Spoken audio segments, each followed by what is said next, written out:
गुलैन-बेरे syndrome या GBS एक rare disorder है जो नर्वस सिस्टम को अफेक्ट करता है। हमारे नर्व्स सब कुछ कंट्रोल करते हैं जो हम करते हैं। हमारे ब्रेन से हमारे मसल्स तक सिग्नल्स भेजते हैं। जीबीएस इन सिग्नल्स को डिसरप्ट कर देता है, जिससे वीकनेस, टिंगलिंग और पैरालिसिस भी हो सकती है। ऐसा मानो आपके बॉडी का इम्यून सिस्टम गलती से आपके नर्व्स पर अटैक कर रहा हो। इमेजिन करो कि आपके नर्व्स इलेक्ट्रिकल वायर्स की तरह हैं। जीबीएस इन वायर्स के इंसुलेशन को डैमेज करने जैसा है, जिससे इलेक्ट्रिकल सिग्नल्स डिसरप्ट हो जाते हैं। एज अ रिजल्ट आपके मसल्स को प्रॉपर इंस्ट्रक्शंस नहीं मिलते, जिससे चलने, बोलने और सांस लेने में भी डिफिकल्टी हो सकती है। जीबीएस एक सीरियस कंडीशन है, लेकिन इसका ट्रीटमेंट पॉसिबल है। अर्ली डायग्नोसिस और ट्रीटमेंट बेटर आउटकम के लिए इंपॉर्टेंट है। प्रॉपर केयर के साथ जीबीएस वाले बहुत से लोग सिग्निफिकेंट रिकवरी एक्सपीरियंस करते हैं। अगर आपको जीबीएस के सिम्टम्स दिखाई देते हैं तो मेडिकल अटेंशन लेना जरूरी है। गुलैन-बेरे सिंड्रोम अक्सर टिंगलिंग और वीकनेस से शुरू होता है। आमतौर पर पैरों और टांगों में शुरू होकर हाथों और अपर बॉडी तक फैलता है। सिम्टम्स टिपिकली कुछ दिनों या हफ्तों में डेवलप होते हैं। कुछ केसेस में जीबीएस तेजी से प्रोग्रेस कर सकता है। वीकनेस कुछ घंटों या दिनों में पैरालिसिस में बदल जाती है। यह एक मेडिकल इमरजेंसी है जिसके लिए इमीडिएट हॉस्पिटलाइजेशन की जरूरत होती है। अदर सिम्टम्स में बैलेंस और कोऑर्डिनेशन में डिफिकल्टी शामिल है। जीबीएस वाले लोगों को फेशियल वीकनेस भी एक्सपीरियंस हो सकती है, जिससे मुस्कुराने, फ्राउन करने या आंखें बंद करने में डिफिकल्टी होती है। सीवियर केसेस में जीबीएस ब्रीदिंग में इन्वॉल्व्ड मसल्स को भी अफेक्ट कर सकता है, जिससे रेस्पिरेटरी डिस्ट्रेस हो सकती है। गुलैन-बेरे सिंड्रोम का एग्जैक्ट कॉज अभी भी अननोन है, लेकिन यह अक्सर इन्फेक्शन से ट्रिगर होता है। ये इन्फेक्शंस वायरल या बैक्टीरियल हो सकते हैं।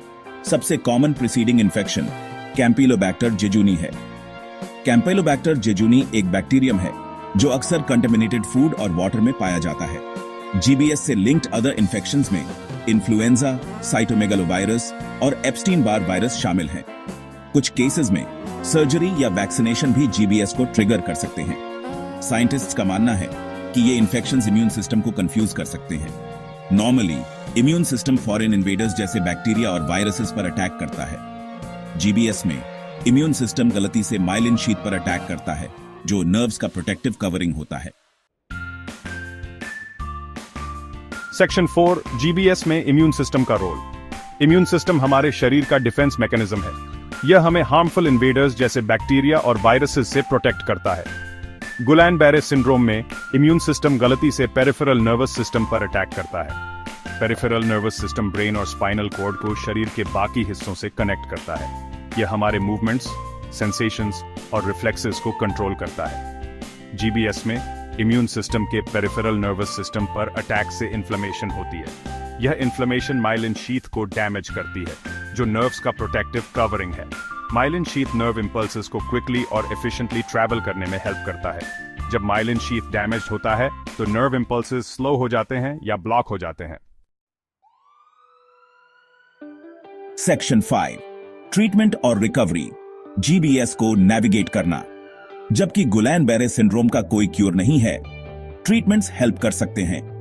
इन ट्रीटमेंट्स का एम सेवेरिटी को कम करना और रिकवरी को स्पीड अप करना है।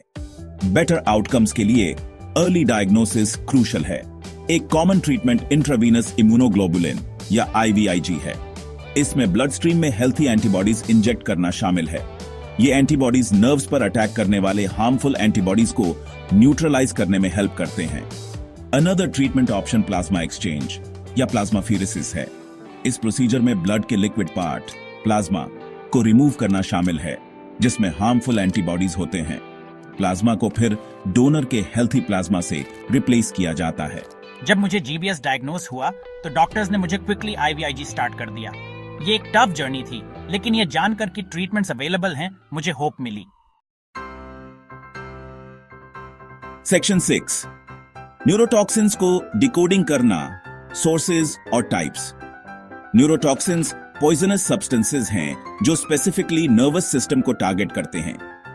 ये वेरियस सोर्सेज से आ सकते हैं, इंक्लूडिंग बैक्टीरिया, प्लांट्स, एनिमल्स और सिंथेटिक केमिकल्स भी। क्लोस्ट्रिडियम बोटुलिनम जैसे बैक्टीरिया बोटुलिनम टॉक्सिन प्रोड्यूस करते हैं, जो सबसे पोटेंट न्यूरोटॉक्सिन्स में से एक है।